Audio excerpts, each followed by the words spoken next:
You're watching Pyro Media Network. I gotta tell you something I could do. I could be running or I'm chasing you, but I won't. Cause I got better things to do. Rather spend my precious time chasing somebody who loves me too. If I got $1 for every time you slam the door, I would be the richest girl alive. If you hadn't run away every time I asked you stay, you would sleep right next to me tonight. But you didn't know me, all you wanted was a game to play, and you couldn't handle that I had my ways. About your magics and your side chicks, I'm away. Thank you for tuning in. If this is your first time joining us, welcome. We hope your experience is fruitful. Please feel free to visit our website to find out how you can join our growing family. While we are loading your experience, please do us a quick favor and hit that like button from whichever platform you're watching or listening on. Also, share so others may enjoy as well. And we hope you would consider hitting that subscribe or follow button so you can check out more of our amazing content. All right, let's start the show. VICKtorious! VICKtorious!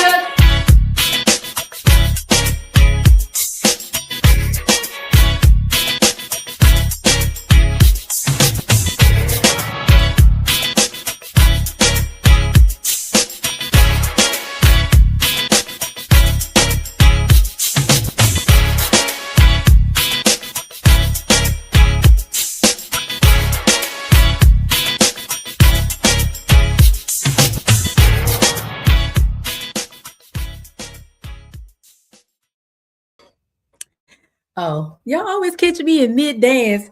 Hey, everybody. Happy Friday, Junior. You know, I was just telling my special guest that Thursdays are my favorite day of the week because then Friday comes and then it's the weekend. But the sad part is the weekend goes by in like 30 minutes and then it's back to Monday.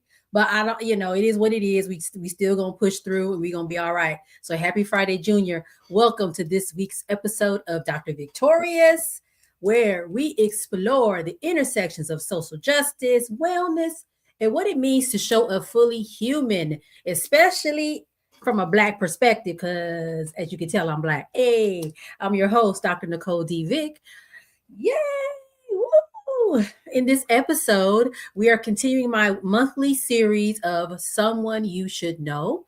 And I'm going to introduce you to a leader, researcher, and advocate who is reimagining what it means for Black male students to not just succeed, but to truly thrive. And I think this is such an important conversation to have. I see a lot of conversations on social media about the gap in achievement between Black men and Black women and how we can, get our Black men up and running. I mean, not that they not up and running, they there, but how we can get them, everybody, I guess, is the better way to say that, everybody kind of better than they were before. Before I start talking myself into a rabbit hole, into a circle, let me just go on and do what I'm supposed to do, and which is to go into the scroll stroll. These are some interesting ones. The scroll stroll. Producer, we need a little song for the scroll stroll, like a little something, so a little music, little jingle or something. Maybe I'll come up with it and then I'll let you know, because you know me, I'm always coming up with something. So the first one is about the moon. Oh my gosh. So the little spaceship is up in all up in the space and going around to everywhere, and moon and here and there and hither and thither, and they're taking photographs and they're using very high resolution cameras. And this photograph of the moon, I'm like, wait, I thought the moon was just gray. Like, what's all these different colors and stuff look like tie-dye? Like, wait, I didn't know. But all that to say, it's so beautiful and it's so it gives me like this, like, wow, to see the moon, the earth, right? It's kind of like, it reminds me of how in some respects we're important, but in some respects, we're just a tiny speck on this giant globe, which is the Earth, in this giant universe, right? So I'm really interested in it. And a quick story about space. When I was a kid, my dad had a what you call it? I was gonna say a microscope. That is not the correct telescope. Oh my god, a telescope, and he would use it to look at the moon and the stars. And I remember he had this book called, I think it's called Atlas of the Night Sky, and so he was really into that sort of thing. And I think that's why these photos are like wow, and I'm really intrigued and interested in them. So that's the first scroll stroll. If you haven't seen the photos or haven't been checking in, I don't know if they're on their way back yet or not. I'm not sure, but you can find all this stuff on social media, the photos and some of the things that folks have been seeing as they've been out in space and some of the stuff that they've been doing, and it's been really, really cool. And of course, I think the captain or the head is a Black man, a Gen Xer at that. And it's been really interesting to hear about his journey into astronautics, astrology, astronomy. I don't know where my words are escaping me, but y'all know what I'm talking about. And so it's been really cool to see him in space, and everybody else, of course, that is involved. And even some of the scientists and stuff that are at NASA on the ground as well, some of their stories and things. So the next one, oh boy. I thought, and maybe I'm mistaken, I thought we had collectively said Kanye, we finna put him over there on the side. We not doing this with this man. You know, he over there. Don't nobody talk about him no more. Just pretend he's not there. But then he had these concerts and he sold out all of the concerts. And then you start to see people at the concerts and you're like, for real, why are you here? You know, your feelings get hurt. So there's even like a food journalist that I follow on Facebook, and he was at the concert, and I'm like, not you too, man. And so you can't see my shirt really well, but it says disappointed but not surprised. And that's, I think, how I feel about this whole thing. Like, people were saying what they were saying, like, oh my gosh, this is horrible. The commentary that he has had over the years about any number of things. He said a whole host of crazy things. And people have been really like, oh, he's canceled. But then when the concert comes, everybody at the concert, I'm like, dang. So I will just say, I was definitely disappointed to hear that they had been sold out.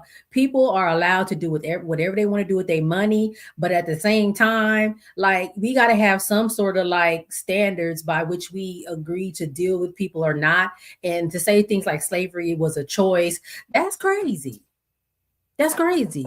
I don't know if I would go to no concert just on that alone.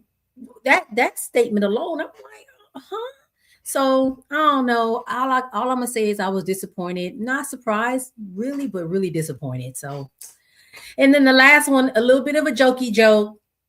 Somebody on Threads talked about some black tacos, and you know, if you black, you know what black tacos are. And so she started listing the ingredients: ground beef or turkey, okay; hard shell tacos, okay; Ortega taco sauce, for Black Californians, probably not. Lori's taco seasoning, maybe. Kraft Mexican shredded cheese, lettuce, tomato, sour cream, and then she lost me. This is where I got lost. I said, I don't know where we going. I'm confused. She said cucumbers.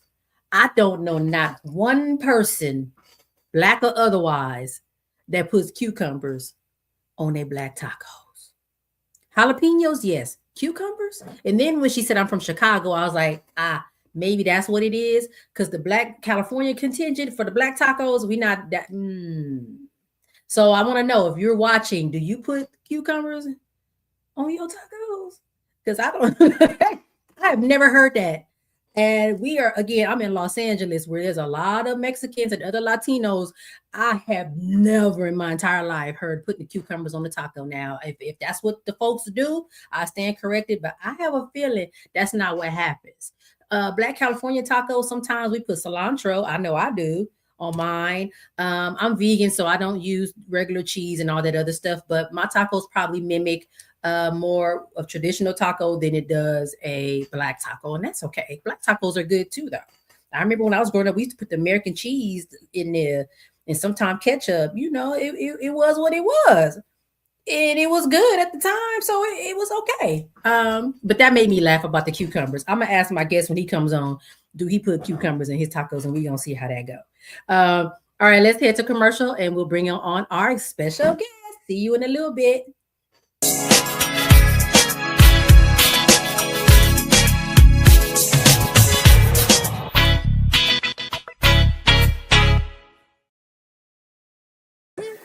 This is Tammy from Tammy's Take, and you're watching Pyro Media Network.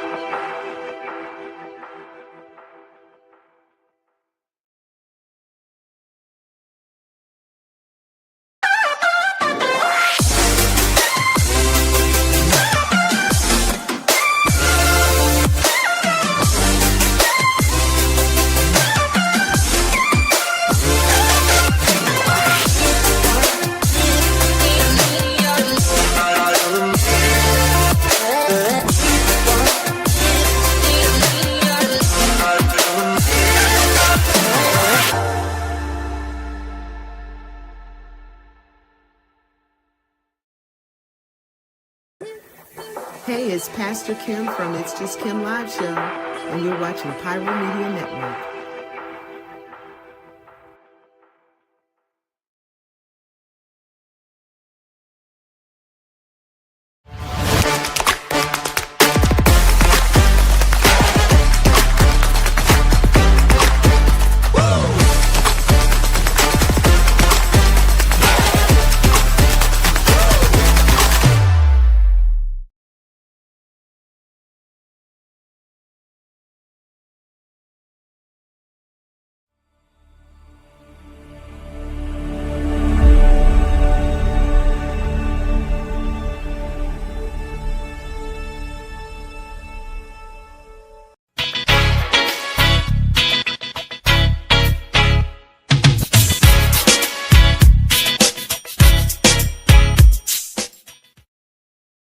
And we are back. I forgot to run through these comments. Sometimes I be just so, irritated by stuff like cucumbers on tacos. I missed y'all comments, y'all, but y'all went in when I was talking about Kanye in this concert. I had forgotten, my bad. I didn't remember the KKK outfit, the 3K outfit. I didn't even remember that. I remember slavery was a choice. I remember White Lives Matter, and there was a couple other things.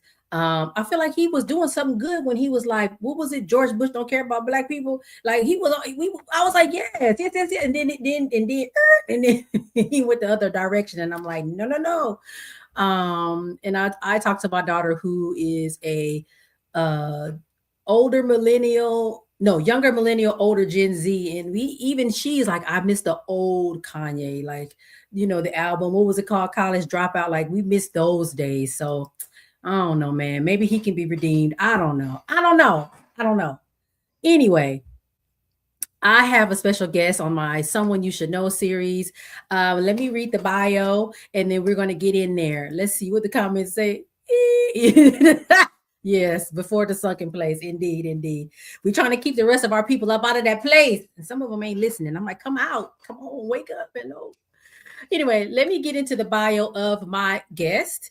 With over 10 years of experience in higher education, administration, and community empowerment, he is passionate about creating opportunities for students to learn, grow, and serve. In his previous role as Assistant Dean of Admissions and Student Affairs at the University of Southern California, that's where I went to school, and in his current role as Director of College Counseling at College Track, he manages a team of professionals who provide comprehensive counseling and support services to prospective and current students, covering academic, financial, career, and personal matters. And if you ever work with students, it's not just about the academics, it's about the whole thing.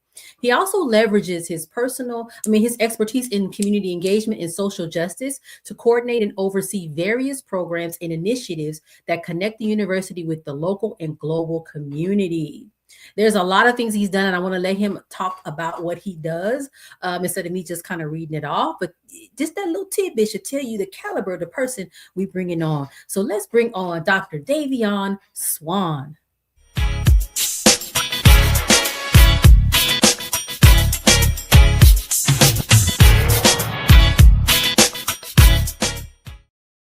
Hello. Hey, Dr. Vick, how you doing?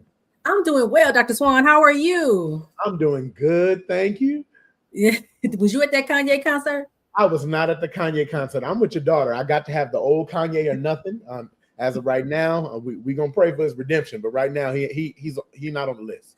Okay, I was just checking. Oh, and do you put cucumbers in your tacos? So glad you asked me that because I am a taco connoisseur. If anybody knows me, they know that tacos are my go-to. If I ever get married, she must make tacos has been on the requirement list for years, and there will never be a place for cucumbers on my taco. I was just so confused. I said cucumbers because I was following. I was like, okay, yes, yeah, and I said, what? Huh? Cucumbers? Why would you do that? Never. Why? A cucumber salad on the side. I can mess with that. Cucumbers in? No. And you know, we down here in Los Angeles. It's a Vallarta grocery store by me. I go in there all the time. I ain't seen no cucumber, nothing for no taco. I ain't never seen it. I might do like a peach mango salsa. I do some cilantro, a little pico de gallo, some avocado, a little something. Cucumber. Mm-hmm. Yeah. But see, she in Chicago. That's I don't know. They different over there. Ooh, my Chicago people will get me if I talk about it, so I can't do it. I mean, maybe ask them, do they do the cucumbers in the tacos? I don't know. You have to be careful. I'm concerned.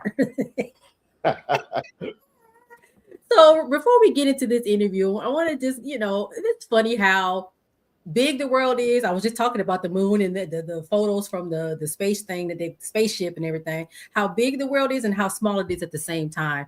So you and I met at I think it's called the R&B Summit at Cal State Dominguez Hills. We were both presenting. I was presenting, you had your session as well. And then so we connected. I was there. My friend Dante, who has also been on this show as a guest, was there. And so we connected with you at the end. And then when I went, as our phones do, they be listening to us and be all about our conversations. Your profile had popped up. I think it was on Facebook or Instagram. I can't remember which one, but it said we had 26 mutual friends. And I said, now, wait a minute now. How? And I started scrolling. I'm like, wow, it is so crazy how I will speak for myself. I come across people and ultimately there's always a connection back to something. It could be USC, it could be some other sort of connection. And it's really, really interesting to me how that happens to me in my life. So I don't know if you want to speak to those 26 people or I don't even know. Did you get that same I definitely did. I meant to hit you up about that actually, because for me it was Instagram, and so I think you had commented on my post from the session at Dominguez Hills. Shout out to their program over there, the Black Resource Center. And when you commented, my auntie hit me, was like, you know Nicole? I was like, how do you know Dr. Vick? Because you're Dr. Vick to me. But yeah, so the world is small, 6 degrees of separation, they say. And also, like my grandmama will say, it pays to treat people nicely because you never know who knows who. Never know. And that person may be in a position to help you, give you a little, maybe not even really something we would consider substantial, but they can at least say, go that way, don't go this way. Anything, you just never know. And I definitely agree with that because folks have come into my life in ways, like I met somebody on LinkedIn once. He reached out to me and he became a really good friend and actually was a real help to me when I broke my ankle. Sadly, he's no longer here with us, but sometimes those small interactions can become so big. So I'm with you said your grandma said that. I'm with grandma on that. So let's talk about who you are beyond your title, because you have the academic work, but there's a lot that you're doing, especially when we talk about Black boys and young Black men. Let's talk about that. Absolutely. Thank you for giving me the opportunity to talk about that. Before anything else, I'm somebody who deeply believes in our young people, especially our Black men. I can think back to my early days coming out of college, and I know we're not necessarily talking about work, but it's all connected for me. I was in this one particular program where we were working for gang reduction and youth development, and we did this one assessment. We talk about being statistics, and we did this one assessment, and it was to tell you the likelihood of you joining a gang or being involved in the system. And there were, I want to say, 11 risk factors, and out of the 11 risk factors, I realized that I was high risk at 9 out of the 11. And so the question became, what's the difference for me? And it was about the mentorship. It was about having those positive peer role models, those people that believed in me. The church was a big deal for me. I'm a church boy at heart. You'll always see it. So while I'm a scholar, a practitioner, a researcher, I'm a Black man that grew up in the Crenshaw district. And I've seen what happens. Hey, represent for the district, put on. But I've said, okay, I see what I might need to borrow that one time for the one time. But I see what happens when you nurture the belief in someone. And so the work isn't just personal, professional, it's personal. It's shaped by my experience and what I witnessed. You know, and I'm finding that every time I have someone on here, and it don't even matter what the topic is, that's where it always goes back to. This is not a professional thing. This is actually personal. This is about lived experience and how important it is. I had someone on here talking about maternal health and the work that they're doing in that. And it was like, listen, I done been through a thing or two, and that's why I'm doing it. So I feel like for us as Black people, and I guess other people too, but I'm Black, so I can only speak for us. We tend to go where that lived experience makes the most sense for us, and that desire and want to give back. I think that for a lot of us, it feels like an obligation. Like it's not just a nice thing to do to give back. Like I almost feel like I'm obligated to do so. And I'm sure you probably feel the same. What did you need as a young Black boy that you now see showing up in your work? Wow, that's a deep question. You know, one of my favorite quotes is become the change that you wish to see in the world. So you're leading me right down that path. I was raised by a single mother. Dad was around, but sometimes was not around. Sometimes he was on vacation. But he definitely taught me a lot of things in my adulthood. But in my formative years, being there with my mother, I was looking for someone to be able to give me some guidance and direction. I wanted male mentors. I was like, who's going to show me this way? And I would see people call, their pastor's dad, or they would go to their godfather. And I didn't necessarily have that. I had to sort of like put together composites of pieces of what I was looking for. Someone to show me what it's like to manage finances, someone to show me how to tie a tie. I always tell this story. It was a woman that taught me how to tie my tie. And so from that point on, I feel like I've taught at least 200 young men how to tie ties. I do tying workshops because I want to be that person for somebody. I have a younger brother. I want to make sure that I show him an example. Now that me and my dad are aligned with things, it's great to be able to come back and say, the thing that I was missing, that role model, that person, that encouragement, that place where you can be safe and vulnerable, and that place that will tell you when to knuck if you buck, I needed that. So I have to be those things for somebody else. Oh my gosh, that's amazing. And I'm glad. It sounds like maybe there was some, not alignment earlier in life with your dad, but it sounds like now things are a little bit better. Oh, that's my dad. I love that, because it's really important to have really strong relationships with your family, especially a dad. We got a comment earlier. It says we need more like you too, because there are a lot of gatekeepers out here. And I agree. I'm surprised sometimes to see how often I see people gatekeep. Now, gatekeeping to some degree, I think is appropriate, especially when we're talking about Black people business. I think sometimes we need to learn how to do that a little bit better. Like, everybody don't need to know what we're talking about, but in between folks, we need to be telling everything I know. And I'm going to tell you everything I know so that you can do what you need to do and avoid, the downfalls and the pitfalls of life. Similar to what you just said about the tying the tie, like however I can be helpful to somebody, I'm going to do my best to give that information out. What good is it for me to keep that? Like, why would I do that? Especially for our young people, right? Yeah. For those outside of the gate though, because for those outside of the gate, my old mentor would say the game is to be sold and not told. That's what I'm trying to say. And we be on social media telling everything. Exactly. Oh, what does this mean? And everybody, why are you telling them? Why? Well, let's take a little bit of a pivot. We hear a lot about achievement gaps, and I kind of touched on it in my earlier comments. What do you think those conversations get wrong? Especially, I think when we talk about young Black men, when we, they're not going to college, they're not graduating from high school. What are folks getting wrong about that conversation? The phrase itself, the achievement gap, puts the responsibility on the student. What it doesn't account for is the gap in opportunity, the gap in access, the gap in how students are treated inside systems that were never intentionally designed for them. So I feel like as a practitioner, what I'm asking is not why aren't Black boys achieving, but what we should be asking is what are systems doing or not doing that's not producing the outcomes for these Black men or getting them aligned with these outcomes. Oh my gosh. Now I think that's that PhD, that doctorate degree, because I'm the same way. I'm like, hold on. We love to blame the individual, and we don't think about the system and the structures that create the problem and the inequity or the disparity in our situations. And I know you're talking about education. For me, it's public health and some of those kinds of systems. And I'm like, they were never designed for us. They weren't. They were not designed for us. Now, the argument always, and I was talking to some folks at the medical school yesterday, presenting to them, we always say the system is broken. The system is broken. I'm like, it's not broken. It's working like it was designed to work. And it's just the fact that it wasn't designed for you, but it's working real good because it's keeping folks like us oppressed. And some people have benefit that they didn't earn. So it's not broke.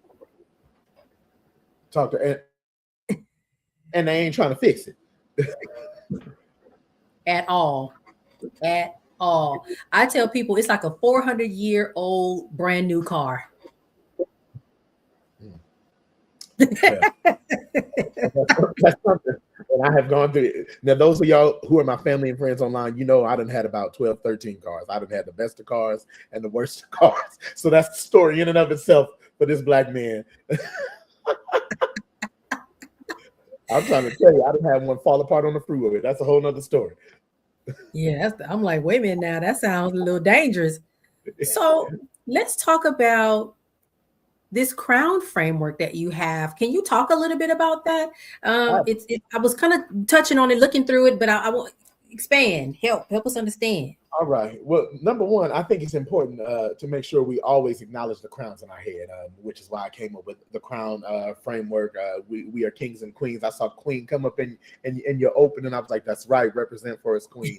But the crown framework is sort of a reimagining of development, but through a culturally responsive, justice-centric lens.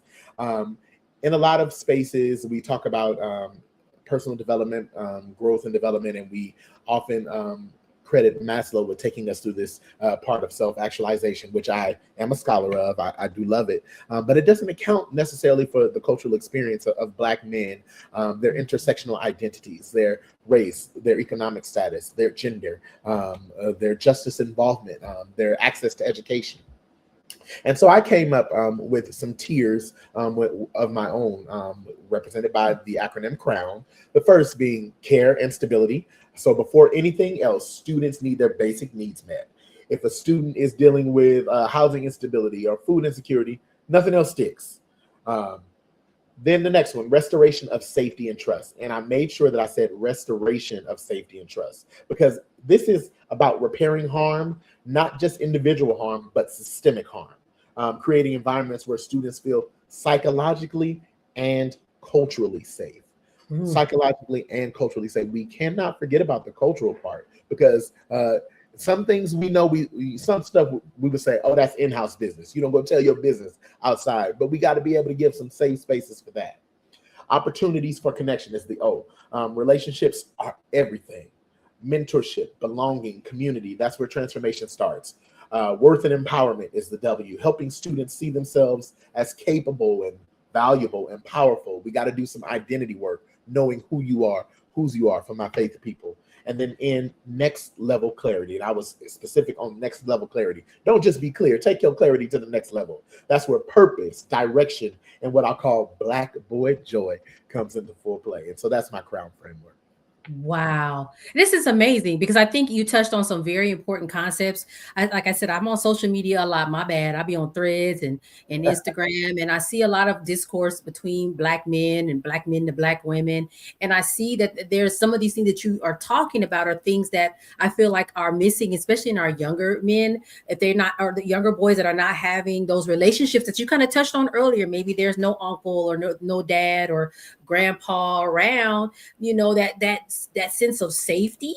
I don't know if people understand how important a sense of safety is in a person's life. When you don't feel safe, you make crazy decisions, wrong decisions, bad decisions. There's a whole host of things that can happen when you don't feel safe. And ultimately, what most people are doing in their lives is trying to figure out how to get safe. And for some people, that is maladaptive behaviors, drinking, alcohol, drugs. They're trying to get to safety in the best way that they can. So even that idea of safety and trust, so very important. And those opportunities for connection. Like I said, I feel like there's this, what is it called? The male loneliness epidemic. I don't know how real that is, but if it is, a real thing that's a big issue, that opportunities for connection really will help address some of those issues. So this is great. And I wonder, how does this framework look in practice? Like, where are you using this framework? Absolutely. So as was mentioned, I work for a college access program. And before that, I worked in admissions and student affairs. I've had a long-standing career in higher education, thanks be to God. And what I've been noticing, you mentioned health equity earlier, shameless plug. I have an op-ed piece coming out that talks about sense of belonging as a health equity issue.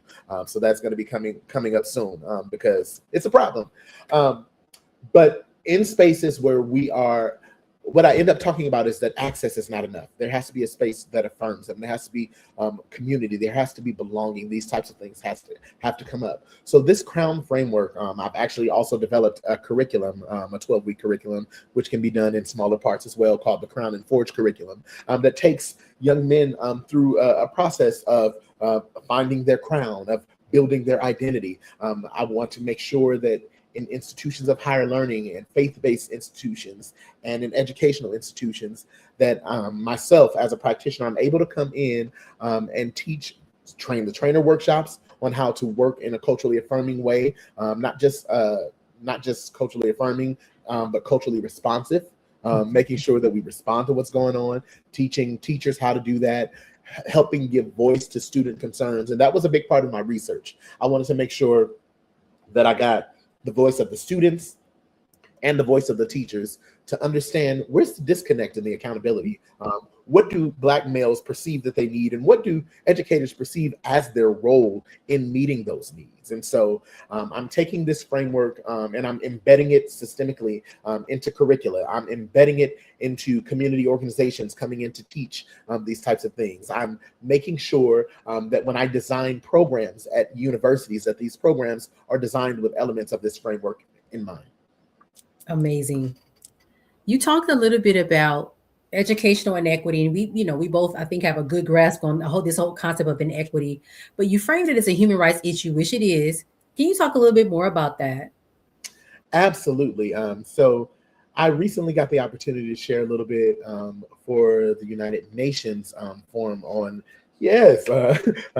forum on African American people, right? And so I want to shout out to the Black Doctors Matter and Dr. Pamela Felder-Small for the opportunity to do that. And I was able to share that it is a human rights concern for people to be able to have access to education, to be able to be fully engaged and welcomed and involved in things, to be able to express themselves, their gender identity, all these types of things. It's not a luxury. It's essential for health equity. And when institutions fail to create inclusive environments, the cumulative effects of the exclusion manifests in stress and isolation and reduced capacity to participate in fully academic and co-curricular life. And so I talk about how we need to be able to have initiatives that cultivate self-advocacy and leadership and a sense of purpose. And I was able to share pieces of that CROWN framework and talk about how this sense of belonging and how it is an inalienable right to be able to have this access and not something that should be afforded to someone based upon what they're able to access based on their intersectional identity. Yeah, absolutely. I mean, I think we have so much to do in this education space on all levels, of course. But, this whole idea of belonging and talking about education inequity as a human rights issue is so important. I remember in my doctoral program, I can't remember her name. There's a researcher, and she wrote a lot of articles about that. I keep wanting to call her Gloria Ladson-Billings or something of that nature. Do you know what I'm talking about? I do. Yeah. See. Okay. Well, The scholars is like, yes, you know, when you can start citing people's writing, like, yeah, whoopty whoop said, I'm like, see, this Exactly. one, you know, you have definitely crossed the line in your head, like, wow. Yes. 'Cause I do that sometimes, like whoopty whoop said, and I'm like, see, oh boy, Yeah. woo. I'm a Billings, Gloria Ladson Billings, Zaretta Hammond, Pedro Noguera, like those are my go-tos. Of course, Kendi. Yeah. Now you know Pedro Noguera is the dean of the school Oh, that I I went know. to. Oh, I know. When I was on campus, I was like, "Excuse me, hi. I'd like to meet you and get to know." Yeah, I was able also to meet Sean Harper while I was working there. Man. Another scholar that definitely is also my frat, Yo to the Noops. So Sean Harper was a great influence. So I appreciate him for taking time to mentor me as I was coming into a leadership role. No matter how large or small, he made himself available, and I appreciated that. And that's amazing. I love that. I love that. He's great. I think he gave our commencement speech. I Okay. think I have to think back because it was a blur. Oh, that day was crazy. What does accountability actually look like when we're talking about educational inequities and sort of mitigating those and all the things that you've been talking about? What would accountability look like in that space? I'm so glad that you called it that because a lot of times we're avoiding accountability when it comes to this, which is why I called it a human rights issue. It forces us to move beyond surface level solutions and actually address the root causes. And that's why it was so important to me to share that in a global space, because it shows that it's not just a local issue. It's a part of a broader conversation that we must have about equity and access. And justice across different systems. So accountability looks like access to equitable education. It looks like making sure that the education systems and institutional things are taken care of. We got to make sure that we call the things. And speaking of calling the things, a lot of times we say they didn't mean it that way, or oh, you may have perceived it that way. I said I wasn't going to talk about this, but when I was doing my research, I used critical race theory as a framework for my case study, and it was not welcomed well. And I said, okay, well, I want to talk about how this happens systemically in this level, individual, institutional, systemic. And they told me, perhaps you should use constructivist theory. And as I started to look into constructivist theory, it basically posited the idea that what I was experiencing was based on my life. And maybe it could exist, it could not exist. We don't want to call the things the things. We don't want to talk about back to those gatekeepers. Who are the people that are the gatekeepers at the doors of the institution that are giving credibility or discrediting what we do and say? It took a lot for my research to even get to where it is, because there were so many people that did not want to be accountable because what my research posited made them accountable and they didn't feel comfortable. They didn't want to deal with it. Oh, it's no surprise. It's no surprise at all that we have to also acknowledge that a doctoral program is also education, and there's inequity there, there's disparity there, there's bias even in that space. And I have heard other scholars say, yeah, they were discouraging me from using critical race theory, or they were discouraging me from doing this particular concept. Why does it have to be about this? And I'm like, this is the problem, the same problem that happens in organizations that on the one hand put out these statements about they're this and they're anti this and they're anti that. But then when it comes down to the work, they're still reinforcing the same thing that they've always reinforced. So then it's like, why are you lying? Why are you saying you're about this, but you're actually not? So I think, this all is just a symptom. It's the same song on a different day. Like, what are we doing? And I use critical race theory as well. And thankfully, I didn't get no pushback. I think that my chair has a transformative justice lens, and she actually on purpose, I think something must have happened at some point in at that school where they were like, we have to put all the social justice minded people with this one particular chair because she has the sensibility and understanding. So I didn't get pushback, but I'm sure if I had been with a different chair, they probably would have said, yeah. Worry about yourself. Let them know. Tell them Dr. Vick said. And then the last question, because we almost had time. Okay. What would it look like for Black boys to truly thrive in our education system? Ooh, what would it look? It would look like systems that recognize their humanity from the start, not having to be told, not after they prove themselves. You want to, we go into that talented 10. It would look like joy being normalized and not exceptional. It would look like our brilliance not being misinterpreted for defiance. It would look like our resilience not being required as a part of daily life. It would look like not having to be in survival mode. One of the things I talk about is racial battle fatigue. We need a space to be able to rest, right? We go through trauma based on the experiences of what we're living as Black men in America. I can think when the lights light up behind me and a siren comes, I think, am I going to live to see tomorrow? I'd have been pulled over and handcuffed and bow tied with students in my car. What does it look like? It looks like not having to explain that I am their professor taking them on a field trip, and because I dodged to miss a cat in the road, I'm not drunk driving. It looks like that. I hope and pray that that day comes sooner rather than later. I don't know what this is going to require. A lot of us have the thought, baby, we're going to have to just tear this system down and rebuild it. If it's that, that's fine. We can do it. But whatever it is, we got to get this together, because this is insane. And it's so pervasive, especially in this country. It's really harming our young Black men and our young Black girls too, but we talking about Black boys today. And we really need to rectify and fix this. I'm also wondering, and I know we got 4 minutes left, but I'm also like, do we need to go back to the old school? We create our own schools. Do we pull all of our kids out and we homeschool? Like what do we need to do? You're talking good to me now. So my presentation at Dominguez at the Harambe Summit, shout out to them for their inaugural summit, was entitled Decolonizing Discipline. And I talk about all these, we identified these gaps. But I actually said the community school model of the Oakland Community School had something that we're saying needs to be, it existed, but they went through wellness. They made sure that food was taken care of. They involved the community. There are so many different things that have been in place. We got the sauce, but we out here letting people make us eat it dry. And we just be like, "Ooh, that's good." And I don't want it no more. Gag, give it back. Yuck. That's what we need to get to the place of collectively. Some of us is tripping, and we need to either pull them in, like, come on, because you playing, or you gotta go on over there, because we on this time, we over here. So I feel like we can have a whole host of conversations, because my topic was decolonizing how we teach public health. So I think we was on a decolonization.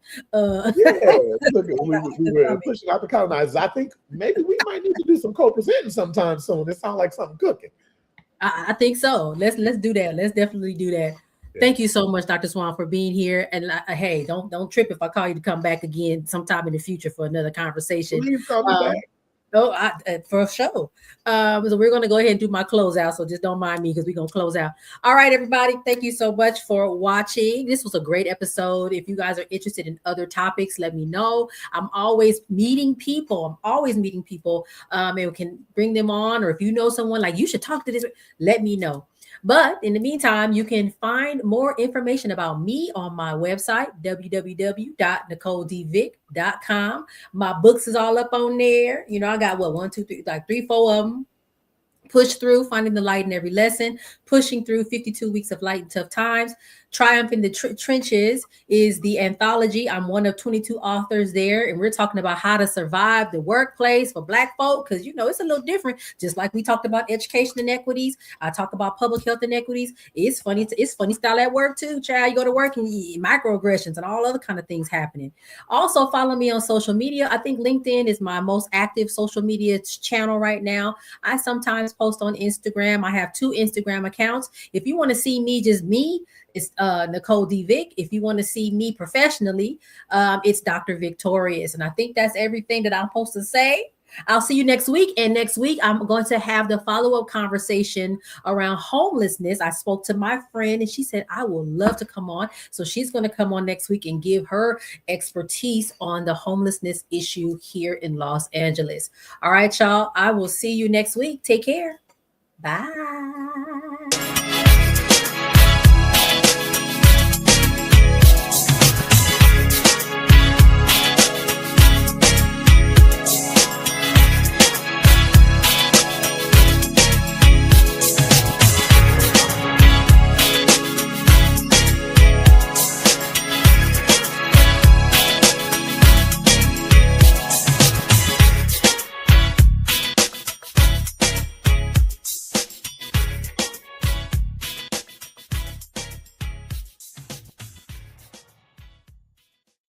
Thank you for watching Pyro Media Network. For more information, please visit pyromedianetwork.com.